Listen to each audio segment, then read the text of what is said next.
Благодарам председателе, почитувани колеги, почитуван премиер, почитувани членови на влада, почитувана јавност.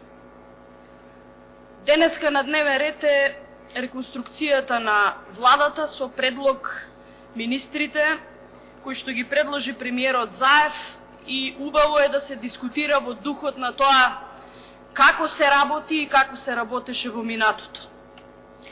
Нема поголем успех на една влада и на една генерација политичари отколку успехот што го постигна оваа влада, а тоа е обезбедување на сигурна, безбедна, политички стабилна Република Северна Македонија со исполнети стратешки интереси на државата за кои што се определија сите политички партии од 1991 година наваму, а тоа е членството на Република Северна Македонија во НАТО и во Европската Унија. Влада и политичка гарнитура која што ги обезбедува овие предуслови за долготрајна стабилност, економски просперитет и безбедност не само на државата, туку и на регионот, и текако има со што да се пофали.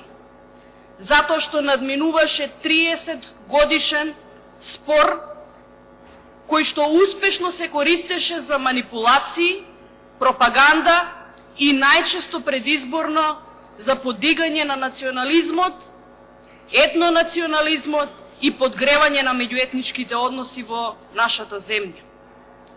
Што направи владата во изминативе 2 години, од кои што 6 месеци и беа украдени, на начин познат за јавноста?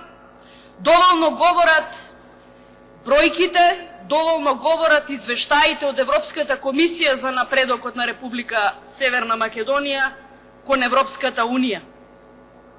Направивме клучен пресврт во амбиентот во кој што живеат граѓаните.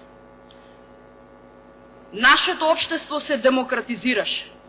Нашето општество излезе од дефиницијата на заробена земја.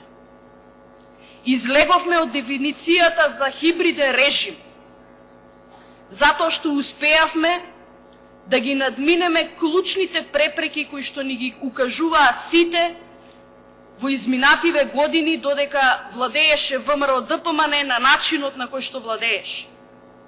Само за подсетување, исполнувањето на политичките критериуми, унапредувањето на добрососедските односи со решавање на споровите со сите соседи, укажува на фактот дека европската перспектива на нашата земја, стабилноста на регионот и демократскиот и економски просперитет на државата се гарантирани.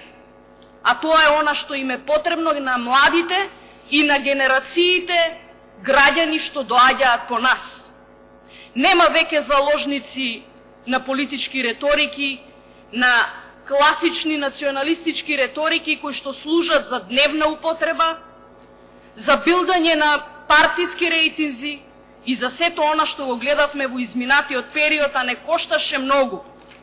Не чинеше спокој помеѓу граѓаните, не чинеше елементарно почитување помеѓу различните етнички заедници во државата, не чинеше спокојство, не чинеше известност.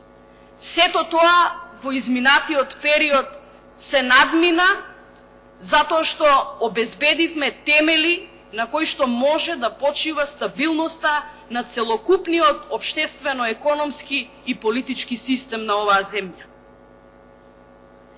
Влеговме во сериозен процес на стабилизација. Кога зборувам на стабилизација, зборувам на санирање на сите хаварии, на сите полиња кои што ги наследи оваа влада по владењето на ВМРО ДПМН. Зборувам за санирање и стабилизација на финансискиот сектор, на она што значи стабилност на фондовите кои што треба да исплатуваат редовни месечни плати и пензии и да обезбедуваат здравствена заштита. Нема веќе задолжувања за исплата на пензии и исплата на плати. Тоа доволно говори за домакинското работење на оваа влада и сето она што го постигна изминатиот период, наспроти тоа што го гледавме изминативе 10 години, дека пред секоја исплата на социјалната помош, пред секоја исплата на пензиите и при секоја исплата на платите имавме месечни редовни задолжувања по правило двојно од потребното. Тоа го немаме во овој период, затоа што го стабилизиравме пензискиот фонд и затоа што пензиите за овие 2 години порастаа за 800 денари без популистичките покачувања како тоа што ги правеше обично пред избори Никола Груевски. Сите ние сме идни пензионери. И тоа е факт, дека стабилноста на пензискиот систем е и финансиска безбедност на сите граѓани на оваа земја. Активната транспарентност на институциите, на министерствата и на владата покажува со каква транспарентност работат институциите. Овозможивме пристап до информации кои што изминативе години скоро и да не биле достапни за граѓаните. Први сме во регионот по транспарентност. Ги стабилизиравме и ги унапредивме меѓуетничките односи. Концептот едно општество за сите го преточивме во многу политики кои што се покажаа насушно потребни за обезбедување на стабилноста на државата. Се обединивме околу стратешките интереси и сите заедно бевме согласни дека за окружувањето на правата на заедниците од рамковниот договор се обезбедени преку законот за јазиците и сето она што значи почит и према државата и чувство за припадност кон државата. Нас тоа ни е потребно. Владата ќе продолжи да работи со темпото кое што е трасирано и во кое што верувам дека ќе го исполни она што го очекуваат граѓаните.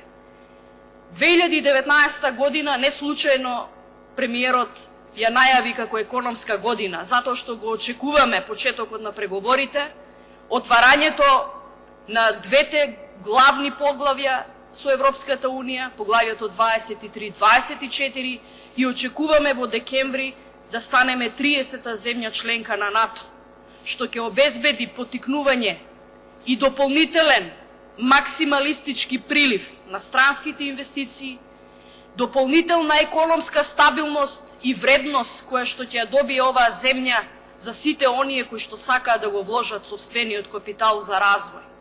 Тоа за нас ќе значи раст на животниот стандард, крај на неизвестноста на младата генерација и секако поттик за многу други реформи. Исполнивме многу. Ги исполнивме клучните забелешки од извештајот на Прибе. Ги реформиравме црните точки кои што значеа масовно рушење на човековите слободи и права. Го реформиравме системот за следење на комуникација. Ги реформиравме безбедносно-разузнавачките служби. Сето тоа значи барање на континуитет и владата ќе ја добива мојата поддршка и секако предлозите, се додека посветено работи на тоа што е потреба на граѓаните. А тоа е повисок стандард, побезбедно место за живење, отварање на работни места, повисоки плати, повисоки пензии, но сето тоа во еден стабилен, планиран и извесен развој, на кој што никој нема да може да му застане на патот. Остварувањето на нашите стратешки интереси се гаранција за ова што го зборувам. И силно верувам во тоа. Би сакала сите ние во овој парламент да се пофалиме и да бидеме среќни на успесите што ги ниже нашата земја, како еден блескав пример во регионот за земја која што генерира стабилност и безбедност, а не земја која што има неизвестна иднина. Ви благодарам.